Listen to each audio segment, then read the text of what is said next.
Okay, so I guess I was not audible properly. Okay, but I think I'm audible now. Okay, so yes, I was saying just the introduction. Good morning, everyone. And this is your favorite channel, right? The Study IQ English.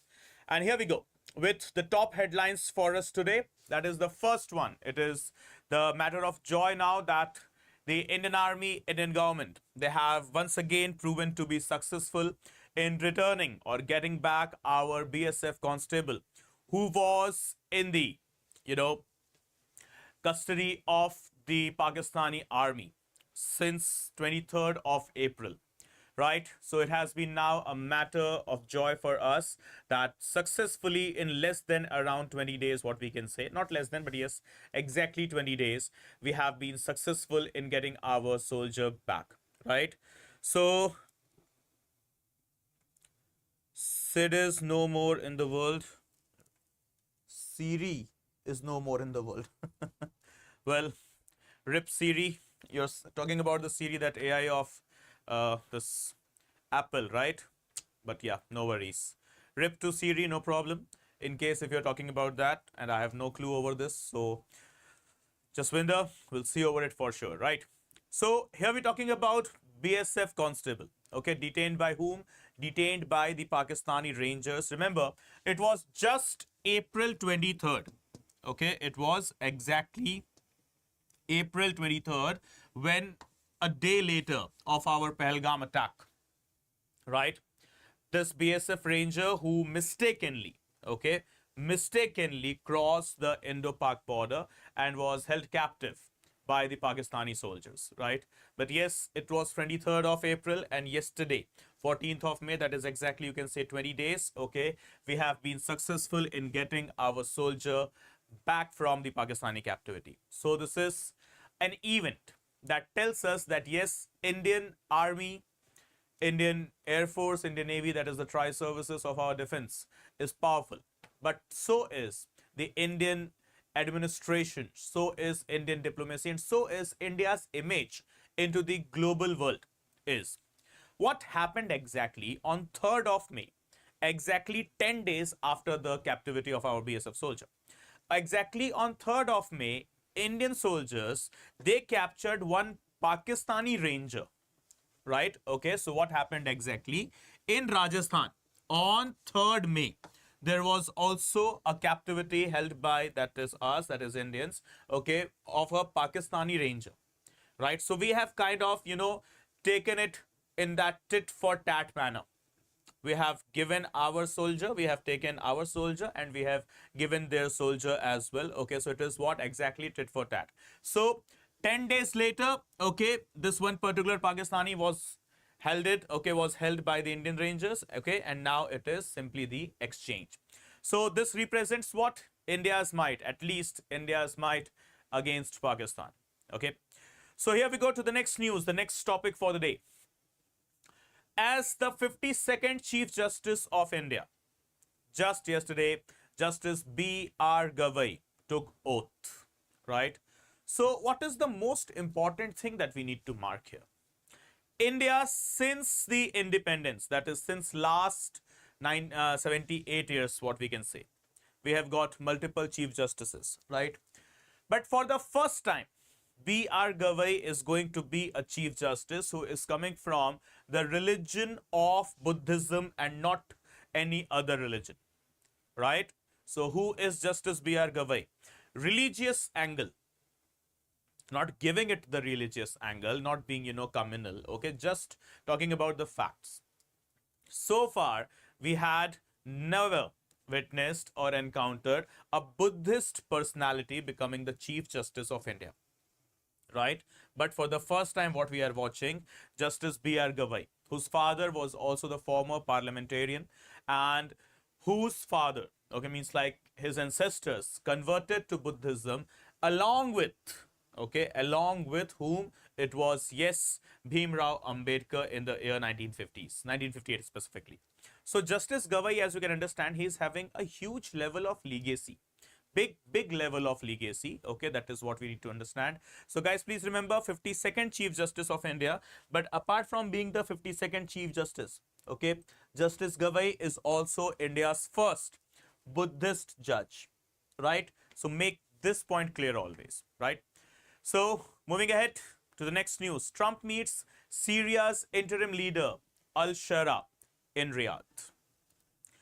What the world has witnessed 6 months back, that the Syrian president Bashar al-Assad was ousted and he took exile from Syria. Well, as per the reports, as per the reports which are not yet, classified or justified yet, many of the reports they have claimed, reports from American agencies, report from many European agencies as well, from CIA to FBI to Interpol, many of them, that Bashar al-Assad took refuge, okay, in Russia. Though the data is yet to be classified, the report, the information is yet to be justified, right? So after Bashar al-Assad flew from Syria, as per the reports of CIA and other agencies, Bashar took refuge in in Russia. And now there is the next big thing.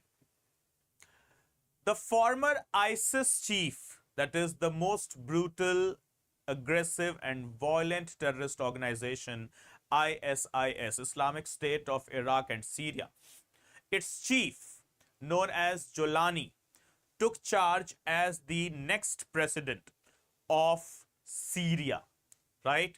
So here you can see from left, it's yes, Donald Trump. In mid, it's the Saudi crown prince, Mohammed bin Salman. And this person, one thing that is to be noted, a person suited, having a tie and everything, looking a gentleman. This is the best example of never judge a book by its cover. He has killed many brutally, right? He is an officially designated terrorist. Unfortunately now, this so-called, not so-called, actual terrorist is now the Syrian president. What's his name? His name is Ahmad al-Shara. He's popularly known as, with the other name, Muhammad al-Jolani. Okay, the other popular name he has, what is that? Muhammad al-Jolani, right?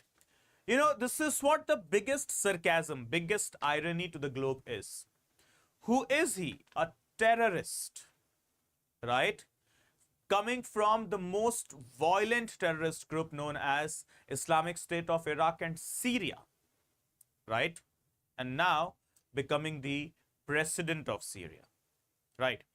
Just the very same way, 4 years back, the world saw that another terrorist group that is known as Taliban could be the leaders once again, could take over the soil or the administration of Afghanistan once again, which was something which was, very much irritating in nature as well. The officially designated terrorist group is now the government of Afghanistan. So here, officially designated bloody terrorist is the president of the state of Syria. The state of Syria, which is burning since last 1.5 decades and above. And all credit goes to America. Well, at a glimpse, in short, let's just discuss about the existence of ISIS, or the origin or the birth of ISIS. So roughly after the end of the Arab Spring, that is 2009-10, when the world was also facing the recession, the global recession was going on. Economies like America, China, Russia, England, France, etc., the bigger economies specifically, they were being brutally attacked by this global recession. Okay, they were, heavily impacted with this global recession.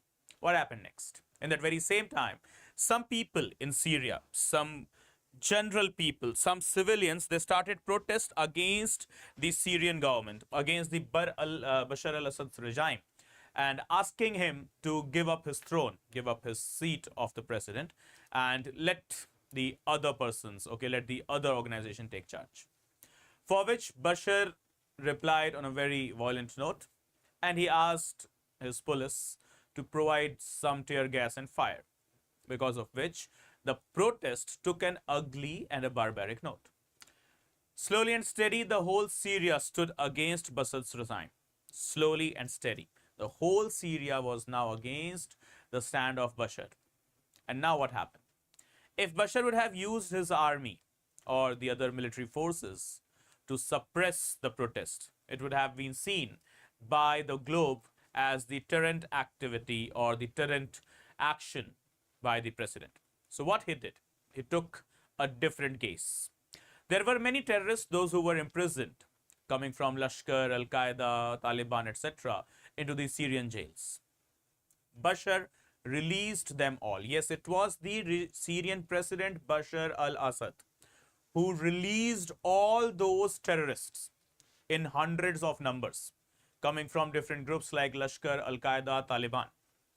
And these terrorists were now given with the arms and ammunition as well as with the proper funding as well.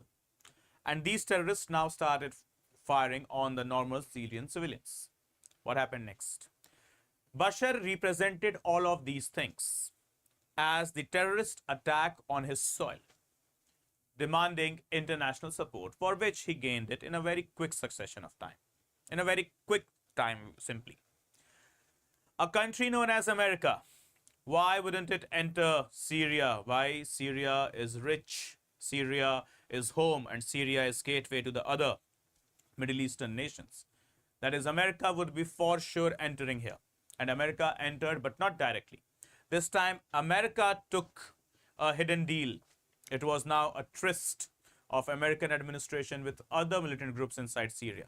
Now, America gave them the weapons, America gave them the dollars, and now what these people did, the other terrorists, that is the terrorists belonging from Lashkar, Al-Qaeda, and Taliban, and the other militants funded by America, now they have got millions and millions of dollars with them, good stash of arms and ammunition arsenal with them, and now they created what?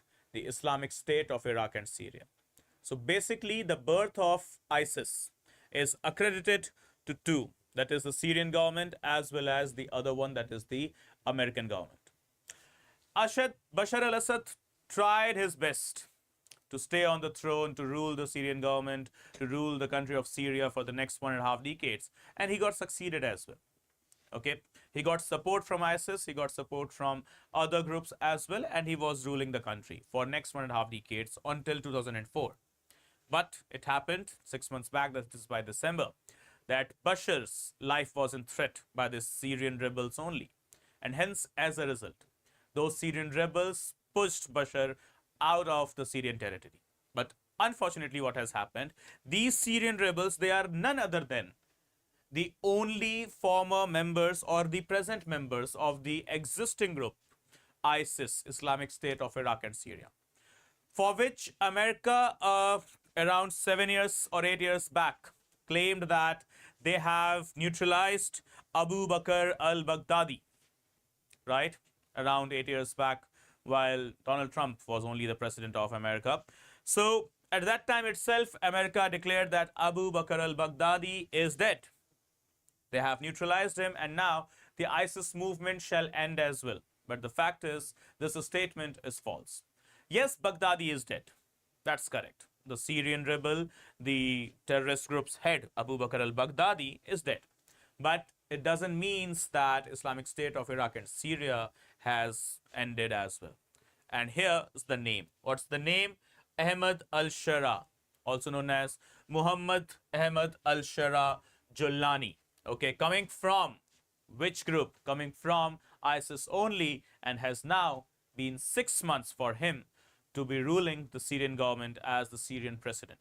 So for the first time, it has happened in last 25 years that America, an American representative, that is American president, has met the Syrian president. Make no mistake, guys, Donald Trump, Joe Biden, in both of his terms, Obama never met any Syrian counterpart. Okay, so Obama in his 2 tenures, then came here the era of Donald Trump, then Joe Biden, then again Donald Trump. It happened that they never met. Even before that, you know, when George Bush was there or the Clinton was there, they never met their Syrian counterparts, right? But for the first time in 25 years, that is 2.5 decades later, this particular thing has been broken by the present president of America, Donald Trump, who is now meeting or has met the Syrian counterpart, just yesterday on the lines of Abraham Accords. Right. So, guys, remember this particular meeting has been done on the lines of what? On the lines of Abraham Accord. Right. So, what is Abraham Accord? What we need to do understand. Signed in the year 2020. Okay. First and foremost thing, remember Abraham Accord signed in the year 2020. It is a series, literally 3 of them they have been signed, series of agreements, okay, involved countries. What are the countries involved? So there are many countries involved, but the major countries which are here into the Abrahamic Accords, it is the UAE, it is the Israel, and it is Bahrain.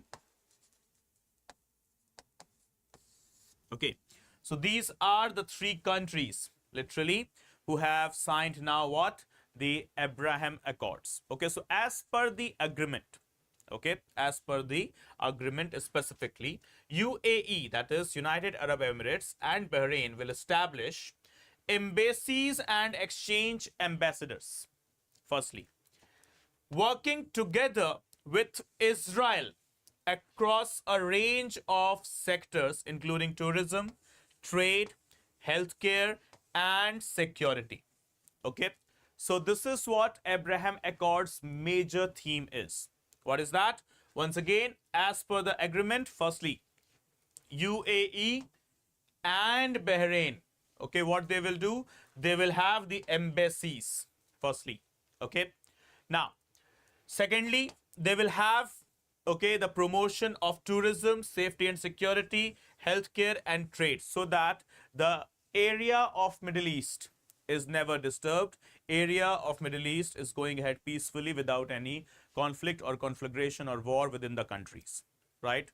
So next, the Abraham Accords, they also open the door for Muslims around the world to visit historic sites in Israel and to peacefully pray at Al-Aqsa Mosque in Jerusalem, okay, which is the 3rd holiest site in Islam after Makkah and Medina, okay, so which are in the country of Saudi, okay, the mosques of Makkah and Medina, but the 3rd one, that is known as Al-Aqsa Mosque, it's in where?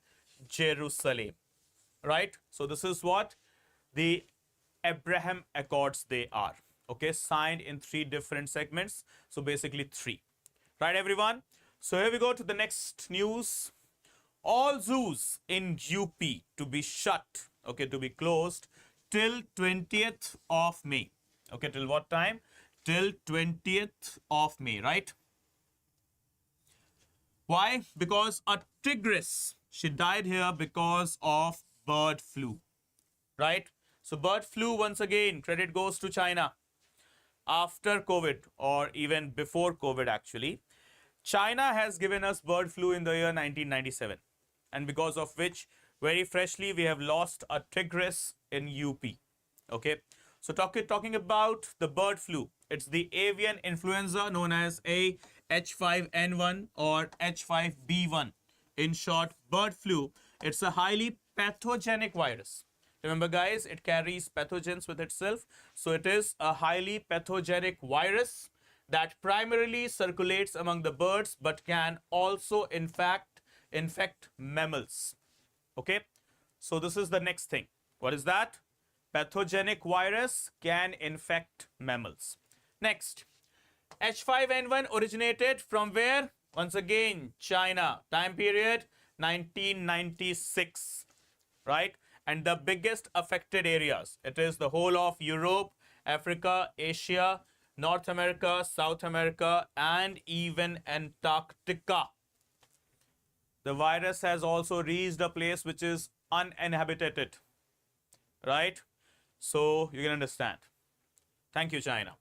So India experienced the first H5N1 outbreak in the state of Gujarat and Maharashtra, where in 2015. Okay, Maharashtra and Gujarat, same. Firstly in Maharashtra, followed by Gujarat in the time period 2015. What's that? Bird flu, right? Next. Sikkim celebrates the golden jubilee of statehood with race to spot butterflies. So on 16th of May 1975, Sikkim became the official 22nd state of India, right? Before that, it was the protectorate state under the Indian territory, ruled by the Namgyal dynasty, okay? But on 16th May 1975, okay, the dynasty ended and the statehood demand was raised by the local people themselves. And further, in the year 1975, it was given as the proper tag of being a state of India, right? So this is what the logic is. A race to watch butterflies has been one of the highlights of the celebration, marking the 50th year of the statehood of Sikkim. So tomorrow we shall be having a session over this where we shall be discussing about the statehood of Sikkim, all the incidents, the precedents and the aftermaths.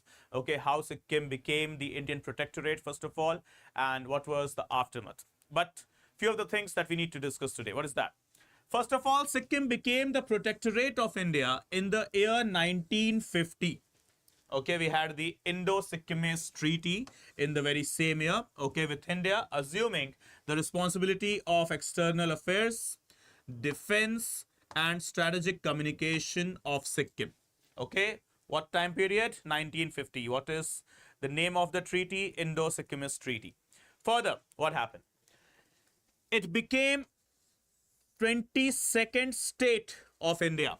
Exact date, once again, 16th of May, 1975. Which dynasty was ruling there? It was Namgyal dynasty. Okay, it ruled there till what time period? Till 1975. Okay, this is what the Sikkim is all about. Next. Karnataka CM flags decline in central funds for schemes. As per CM Siddaramaiah, whose government is going to complete the 2 years term. Okay, the 2 years tenure, actually not term. Term is for 5 years, obviously. So in those 5 years, 2 years will be completed in just next week.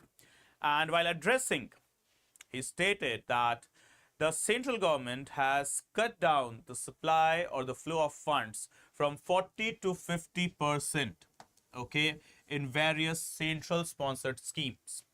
And the schemes which he has highlighted, the first and the foremost scheme which has been highlighted here is the National Health Mission. Okay.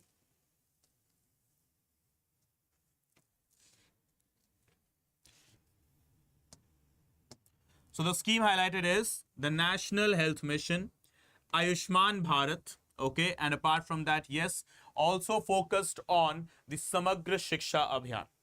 Right. So what is actual thing? Here is the one name that is termed as Disha. What is this Disha? District Development Coordination and Monitoring Committee. So guys, remember every state in India, okay, is having a particular Disha. Okay, what is the Disha? Once again, D for District Development Coordination, and then comes Monitoring Committee. DISHA. Okay, every state, remember, it is pan-India.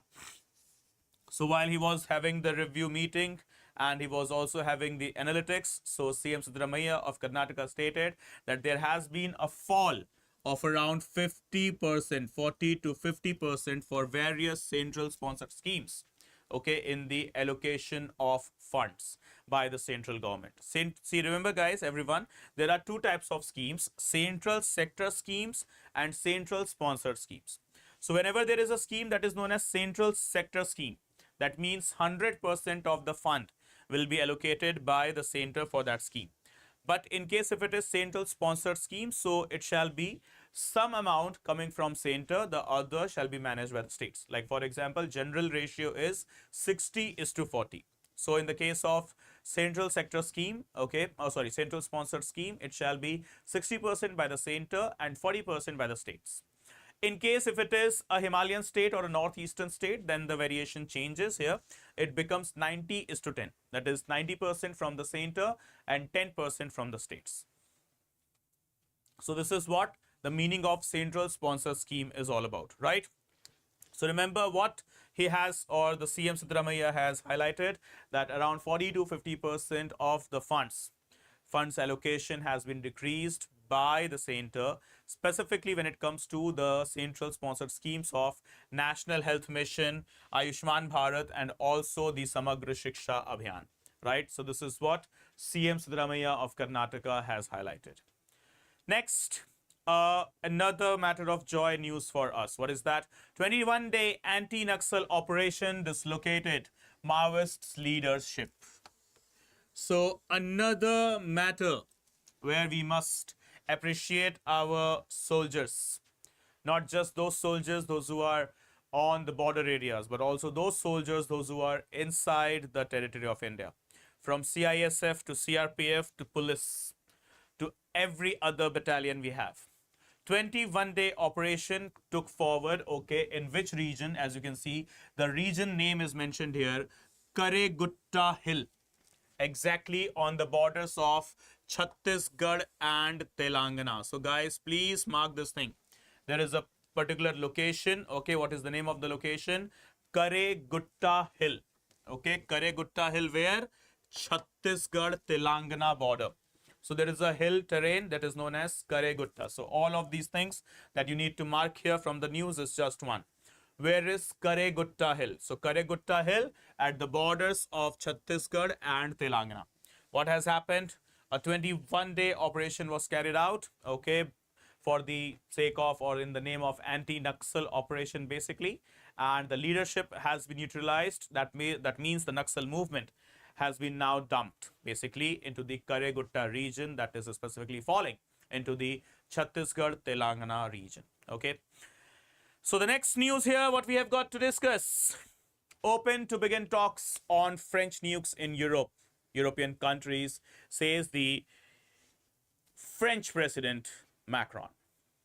Well, to provide you a background, let me tell you a story. It was around September 2024, okay, when France gave a hit to Ukraine. Now, the story is 6 months before then, September. It was around February 2024 when France and Ukraine, they signed a deal that France will be providing some 3 billion, not million, billion euros to Ukraine as an aid to fight against Russia, right? This is what France and Ukraine, they signed a deal, okay, in February 2024, that is within next 6 months. France will be providing an aid worth 3 billion euros to Ukraine, okay, for the sake of fight against Russia. The deal was to be finalized by September. Suddenly, while Ukraine was waiting for those $3 billion, Ukraine received a message from France that they are having some economic slowdown. There is some economic downturn is happening. And because of which, the $3 billion amount of aid can't be sanctioned by the French government. Well, that was a type of a traitorship to Ukraine, but it's okay. It was ultimately an aid which France was giving, so France decided not to give. Okay, that's not a big deal. After this news, within next 1 week, France enhanced its military budget, its defense budget, by 3.3 billion euros, right? But how many? 3.3 billion euros. Then came into the picture once again Donald Trump as the US president, who initiated once again the Iran nuclear talks that was, which was right now kept dormant.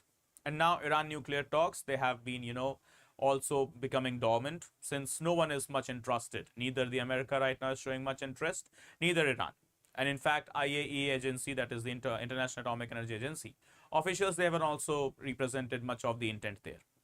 And suddenly we have seen that it is the India-Pakistan war. The Kirana Hills conspiracy has been unearthed as well. Apart from that, Afghanistan has been, into much of the rift now. And yes, Balochistan has declared its independence. And yes, obviously, Syria has fallen. And now the Al-Shan Jolani is there as the president. Yes, there is a fight between Israel and Palestine, Russia and Ukraine, and apart from that, Lebanon is also now into the list. So, considering the areas from Gaza to West Bank to Lebanon to Turkey, and yes, at the center, the villain to many and hero to many, that is Israel, is there. So now, the NATO nations, they have decided to keep their nuclear weapons, okay, to keep their nukes basically in each and every corner of Europe. For which now the French President Macron has stated that yes, I am open to that, okay, on 3 distinct conditions. So as we can understand, okay, that is going ahead with the French President Emmanuel Macron on Tuesday said France was ready to open discussions about stationing France's nuclear weapons in other European countries, okay, with some conditions. As in, the very first condition, let's be clear what Macron has stated. France will not pay for the security of others. Well, France, you didn't even pay your promised amount to Ukraine. It can be a European effort or the effort of each nation. European effort or the effort of each nation. Secondly, the transfer of nuclear bombs to other countries would not come at the expense of France's own deterrence. Right? So the biggest conditions has been put forward by French president here. We are not going to pay for the security of others. Secondly, the transfer of nuclear weapons should not deter the security of France itself. That means he has indirectly called the NATO members to come in and look forward for the European safety and security. It will be not alone the France or any other country which shall be taking care of the safety and security of Europe. It shall be the whole of North Atlantic Treaty Organization which shall be taking into the consideration the safety measures, the security measures of the whole of Europe. When the time is tough, when the time is rigid, right? We can face nuclear weapon war any time. Any time means any time. And these are all literally the indications of the very same thing. Okay, guys. So I hope all of these things are clear. This is it with regard to today's The Hindu Analysis. Thank you so much for watching, and please do not forget to subscribe to the StudyIQ IS English channel. Thank you so much for watching once again. And in case you wish to connect with me, we can connect on 2 platforms. Okay, on Instagram, you can search me with the username Praveen Mishra _2107. And on Telegram, you can join my channel that is known as study_with_Praveen. Okay, but yes, first and foremost thing, what we need to do, we need to hit the subscribe button of the StudyIQ IS English channel so that you never miss an update from the channel. Okay, guys, thank you so much for watching. See you soon. Good day. Take care. Jai Hind. Jai Bharat.